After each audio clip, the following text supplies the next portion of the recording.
Comenzamos con el doctor Yesid Blanco. Doctor, el gobierno nacional en su proceso de flexibilización de la cuarentena señaló que los menores de edad entre los 6 y los 17 años pueden salir nuevamente a las calles 3 veces a la semana, media hora, básicamente para recibir el sol. ¿Sí? Los menores llevaban mucho tiempo, ya más o menos casi 2 meses encerrados, y pues es indispensable que pudieran salir a las calles. Sin embargo, no están del todo seguros. Hay algunos síntomas que se estarían presentando entre la población infantil y que estarían pasando inadvertidos, pero que definitivamente están relacionados con el coronavirus. ¿Cuáles son esos síntomas y por qué es indispensable que se les dé atención prioritaria? Bueno, otra vez, los saludo. El tema es el siguiente, es que se ha demostrado que el virus realmente ha venido mutando en la medida en que se ha distribuido en los países. Hay un virus, el virus que originalmente se presentó en Wuhan, tenía una carga genética que los científicos han demostrado ha venido cambiando en la medida en que ha pasado la pandemia. Desafortunadamente, esta mutación que ha presentado el virus ha hecho que los niños sean un poco el foco de la situación. A pesar de que no es más frecuente en ellos, sí hay unas consideraciones de tipo de presentación clínica que nos llama poderosamente la atención, específicamente algo que se ha llamado el síndrome inflamatorio sistémico pediátrico, que es una enfermedad muy parecida a un síndrome que se llama el síndrome de Kawasaki, ¿sí?, en donde no hay síntomas respiratorios. Aparentemente el niño presenta picos febriles persistentes y después desarrolla un brote, unas lesiones en la boca que la hacen ver como una fresa, conjuntivitis sin secreciones. Desafortunadamente también, si no se diagnostica, porque esta enfermedad puede tener tratamiento, si no se diagnostica puede tener complicaciones de tipo cardiovascular, y ese es el motivo del fallecimiento de esta semana de 3 niños en la ciudad de Nueva York. Se han detectado solo en Estados Unidos 130 casos, en Europa se han detectado otros casos, en donde pues desafortunadamente también los casos se han relacionado con la verificación de infección previa por el COVID-19. Ayer precisamente la Organización Mundial de la Salud, en relación a la flexibilización en aras de buscar una reactivación económica, ha dicho que es necesario hacer pruebas aleatorias masivas para poder entender la forma en cómo se está distribuyendo el virus, para poder pensar digamos, exponer a los niños a una situación de evidente contagio. Recordemos que esta mutación ha hecho también que el virus sea mucho más contagioso de lo que estaba en la forma original. Y los niños también pueden ser transmisores para personas susceptibles, para los abuelitos, y pueden comportarse muchas veces como población asintomática. O sea, existe un doble riesgo, que es más susceptible en este momento, que los niños sí están en susceptibilidad para presentar una enfermedad muy agresiva desde el punto de vista del virus como tal, y la otra es que ellos pueden distribuir el virus a otras personas en una condición de curva, de aplanamiento de la curva, que Colombia y menos Barrancabermeja está listo. Es decir, el llamado es a que debemos adaptar la información a cada población, porque es que el virus se ha distribuido de manera heterogénea en el tiempo. O sea, no es lo mismo hablar de Europa, de España, de Italia, de Bogotá inclusive, de Ticia o Barrancabermeja, en donde el confinamiento sí ha demostrado que ha disminuido la tasa de contagio, que esperamos que así se mantenga, porque es que Barrancabermeja no ha entrado ni siquiera en una curva ascendente, como todos lo podemos ver. Doctor, ¿cuáles son estas características principales? Las madres de familia que nos están viendo en este momento, y que estoy segura que una vez nos escuchen van a empezar a observar con detenimiento a todos sus hijos, sin generar alarma, ¿sí?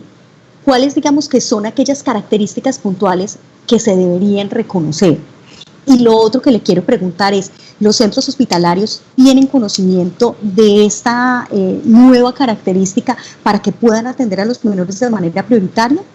Los pediatras sí hemos distribuido en nuestras redes en Barrancabermeja, digamos, la suficiente información como para que ellos estén al tanto de estas características que, vuelvo y repito, a pesar de que no son de la manera tan importante como se presentan en los adultos, los síntomas del COVID, sí es importante porque están apareciendo casos y los casos están creciendo. Uh-huh. Los síntomas básicamente están caracterizados por una fiebre persistente, es una fiebre alta. Después desarrollan algo que se llama enantema, que es una lesión en la lengua. Los niños, la lengua se pone muy roja, por decirlo de alguna manera.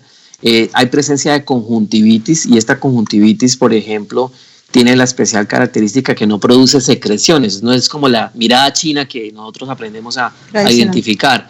Y lo otro que es muy frecuente, casi que es un síntoma más predominante en presencia de la fiebre, es un brote diseminado que en el Kawasaki, a diferencia se presentaba inicialmente, por ejemplo, en las manos, pero lo que se ha visto en relación con el COVID es que el brote es generalizado, es decir, se produce un brote que puede parecer como una alergia, pero siempre está en presencia de fiebre, y lo característico es que es una fiebre prolongada, por lo menos más de 5 días.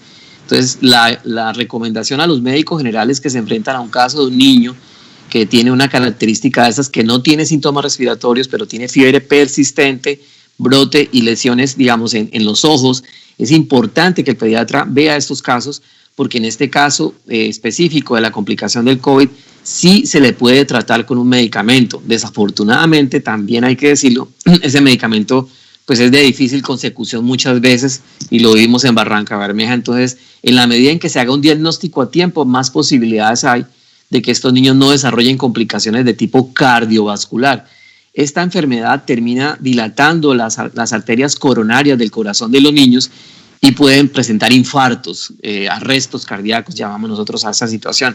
Es una condición que pues no tendría reversa, y lo peor que puede pasar es el fallecimiento de uno de estos niños. Doctor, cada vez se están presentando más casos de estos en el mundo, como usted nos lo señaló al principio. ¿Se toma desde los gobiernos municipales, desde los gobiernos nacionales, una buena medida, o se toma una buena decisión al permitir que los menores paulatinamente vayan saliendo también del confinamiento? Yo creo que tenemos que adaptar cada población a su condición de pandemia. Yo reconozco a la doctora Arismendi, de la Secretaría de Salud, su capacidad para dirigir esta situación. Yo recomendaría al gobierno que la llamara a ella. Ella es una autoridad en el tema epidemiológico, y es que no se puede comparar la situación de Barranca Bermeja con la situación de Manaos en Brasil o de Guayaquil en Ecuador.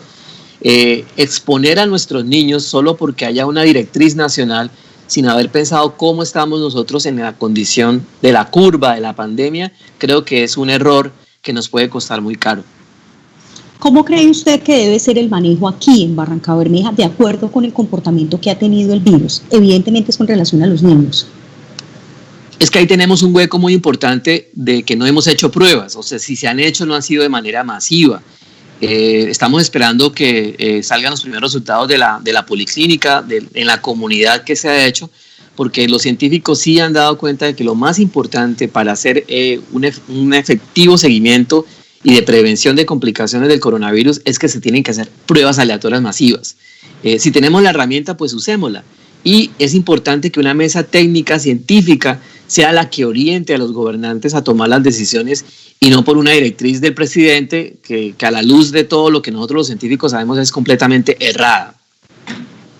Doctor, ya la decisión está tomada. El presidente Iván Duque definió, según él, de acuerdo con algunas investigaciones o con algunos estudios avalados precisamente por el Ministerio de Salud, que los menores pueden salir. Digamos que la directriz ya está dada, y los niños, como hemos podido ver, han empezado a salir de manera escalonada, ya con autorización. Frente a esto no podemos hacer nada. Como padres de familia, ¿qué precauciones debemos tener cuando podamos salir con los niños? Yo creo que nos ha faltado a los médicos orientar a los que toman las decisiones con respecto a eso. Mire, le voy a poner un ejemplo, Julia. El Día de la Madre, y yo lo acabo de postear, el señor coronel, comandante de la policía, le da la mano a una abuelita en su casa. Obviamente el cariño lo tenemos genéticamente implícito. Era imposible que el coronel no le extendiera la mano a la abuelita, que se la da precisamente en agradecimiento a un bonito gesto. O sea, los niños que se llevan a un jardín infantil, que se llevan a un parque y que no puedan tocar los elementos, es muy complicado. Es decir, lo que nosotros hemos dicho es que se deben evitar las conductas de riesgo. Es inevitable que un niño en un parque pues, no vaya a estar tentado a tocar los juegos mecánicos, y ahí está desafortunadamente la tasa de la transmisión. Los voy a invitar para que, por ejemplo, vean en la página de la CDC del control de enfermedades, como un caso, por ejemplo, en el estado de Washington, orientó a que una persona en un coro, que fue a un coro, en una noche de 2 horas de entrenamiento de un coro, infectó a 62 personas. De esas, 12 murieron y 10 terminaron hospitalizadas por un contacto de apenas 2 horas y media. Entonces, lo que quiero llamar la atención no es alarmar, pero sí estar muy prevenidos porque el virus ha cambiado, es más contagioso y desafortunadamente, como lo he repetido en varias ocasiones, el foco que pensábamos que los niños de alguna manera estaban inmunes o que realmente no los afectaba, hoy sabemos que eso con el nuevo cambio genético del virus, la posibilidad que realmente se afecten es bastante alta. Doctor Jesse, definitivamente una información necesaria, indispensable para todos los padres de familia. En Barrancabermeja, una ciudad que se sumó a la flexibilización de la cuarentena y que ha permitido que los menores comiencen a salir de manera escalonada a las calles. Ya habíamos tratado con usted este tema en Enfoque Digital y nos pareció fundamental tenerlo usted también el día de hoy para que ampliáramos un poco, digamos que este conocimiento. Muchísimas gracias por habernos acompañado el día de hoy. ¿Y hay alguna recomendación especial que usted quisiera dejarles a los padres de familia antes de cerrar? Sí, yo creo que tenemos todavía la suerte de que las implicaciones del COVID en los niños todavía es baja, pero nos preocupa la tendencia. Como siempre, los médicos no hacemos vistas transversales de las situaciones, sino en la tendencia. Y la tendencia hoy es precisamente a llamar la atención a que hay algunas condiciones que hacen que posiblemente los niños sean un poco más susceptibles. Sin embargo, el equipo de pediatras en Barrancabermeja es lo suficientemente idóneo y altamente calificado para identificar estos síntomas. Doctor Jesse, muchísimas gracias por habernos acompañado hoy en Enfoque Digital. Fue un gusto poder contar con una información de primera mano en relación a estas afectaciones que están al acecho de nuestros menores de edad y más aún ahora que ya tienen la posibilidad de salir a las calles. Fue un gusto haber estado con usted y nada, esperamos seguirlo teniendo en este espacio para que nos siga contando cómo avanza el tema, para que todos los padres de familia estén enterados y podamos seguir mitigando el riesgo. Bueno, me despido, fuerza y fe a Barrancabermeja, que vamos a salir unidos de todo esto.